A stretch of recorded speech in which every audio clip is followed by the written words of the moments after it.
Thanks for tuning in to another video. So today I have a short comparison between the Amazfit Active 2 against the Amazfit Balance. They both have AMOLED displays and they both have basically the same resolution. They both have an auto brightness on there and they both offer an always on display. They are both rated for 5 atmospheres. Now there is no wireless charging on this. You do have to use a puck for the Amazfit Active 2.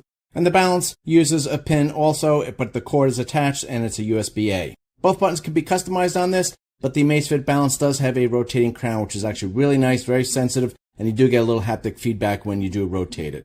The Amazfit 2 Active does come in a premium and a standard version. The premium does have sapphire crystal, and it does have NFC on it, and the Balance comes with the NFC. Neither has an LTE version, but both can make and take Bluetooth phone calls, and both have an advanced text reply options. Both have built-in GPS, but the Active 2 has a single GPS band, and the Balance has a dual band, which should be more accurate. Both have offline maps and you can download GPX files. They both have very similar fitness tracking. Both of these watches will track your heart rate, your SpO2, your stress. They do also both have a temperature sensor, a compass, a gyroscope, accelerometer, and a barometer. For the workouts, you get about the same amount of sports modes, about 150 between them. They both have workout order detection. Both these watches track extensive sleep data, including your sleep stages, your REM, your deep, light, and awake stages. It tracks your breathing quality and nap time if it's greater than 20 minutes.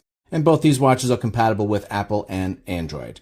Okay, let's talk about the differences now. So obviously there's a difference in screen size. The Active 2 on the left here comes with a 1.32-inch AMOLED screen, and the Balance on the right comes in a 1.5-inch AMOLED display. And you can see the bezels on there. That's why I chose those watch faces. Now the Active 2 brightness goes up to 2,000 nits, and the Balance goes up to 1,500 nits. Let's talk about the build quality on this. So the Active 2 does come in two versions, a standard, which has tempered glass on the front, and a premium, which comes in sapphire crystal. And that's available for only $30 more, which is probably the best deal in smartwatches. But if you look here, the watch is made out of stainless steel, and it does have a polymer backing.